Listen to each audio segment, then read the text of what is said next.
Mayank office से घर जाने के लिए निकला। मयंक घर के रास्ते पर चला जा रहा था, तभी उसे आवाज़ सुनाई दी, यहीं रुक जाओ।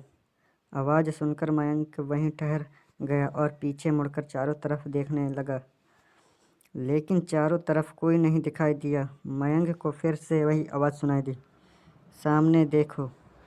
जैसे ही मयंक ने सामने की तरफ देखा तो ज़मीन पर कुछ चमकती हुई चीज़ दिखाई दी। मयंक उसके पास गया और देखा तो यह कोई साधारण चीज़ नहीं थी, बल्कि एक चमकता हुआ बेशकीमती हीरा था। मयंक ने चमकते हीरे को अपने हाथ में लिया। हीरे की चमक देखकर मयंक की खुशी का कोई ठिकाना न रहा। मयंक इस बात से बिल्कुल अनजान था कि यह कोई साधारण नहीं, बल्कि एक मायावी हीरा है। अचानक मायावी हीरा भूतिया हीरा में से आवाज़ आई, मयंक, तुम्हें और हीरे चाहिए तो इस ज़मीन को खोदो। यहाँ पर ज़मीन के नीचे बहुत सारे हीरे हैं। मयंक खुश हो गया और उसने खुशी खुशी मायावी हीरा को अपनी जेब में डाला और ज़मीन की खुदाई शुरू कर दी।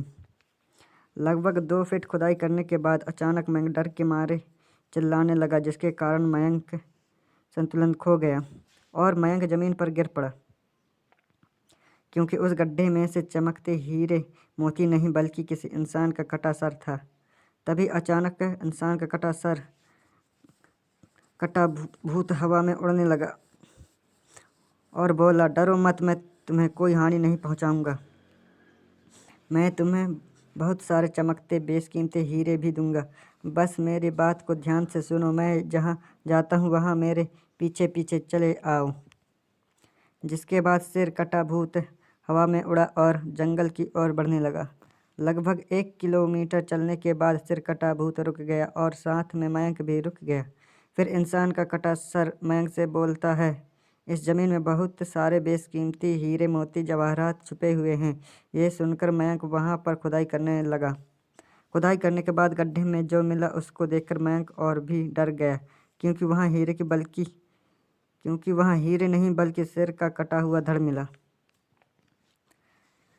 इंसान का कटा सिर कहता है, अब तुमको एक अंतिम काम करना है, उसके बाद मैं तुम्हें बेशकीमती हीरों से माला माल कर दूंगा। तुम्हें कहीं से भी 1 लोटा खून लाना होगा। मयंक ने कहा, 1 लोटा खून? पर मैं एक खून का लोटा कहाँ से लाऊंगा? इंसान का कटा सिर बोला, चलो मेरे साथ। वो डरावना चेहरा मयंक को साथ लेकर थोड़ी दूर गया, जहाँ उसे एक इंसान को जाते हुए दिखाई देता है।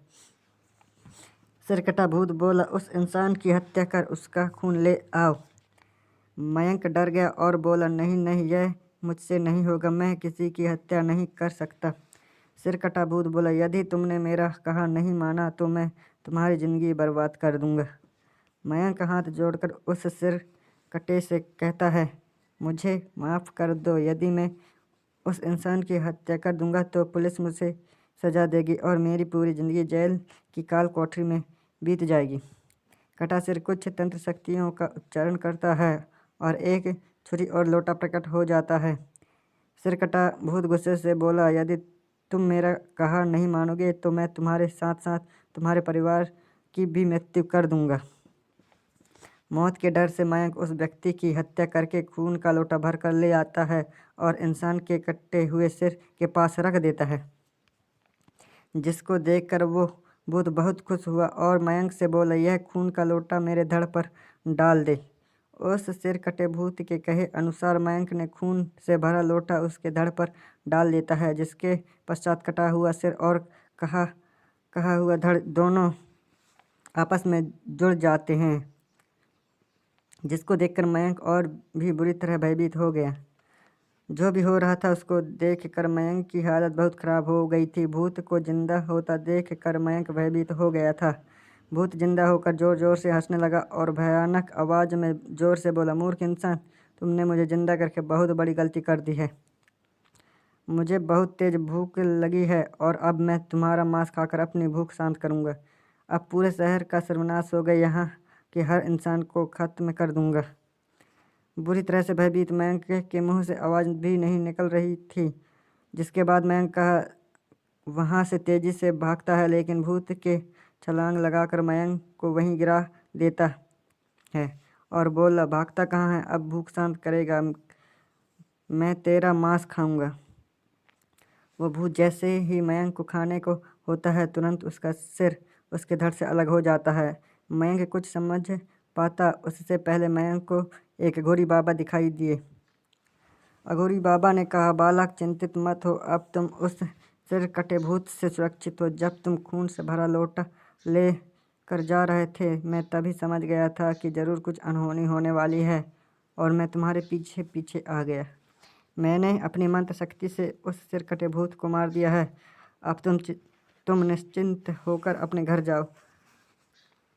आज भी मयंक को जब रात का खौफनाक मंजर याद आता है तो मयंक बहुत बुरी तरह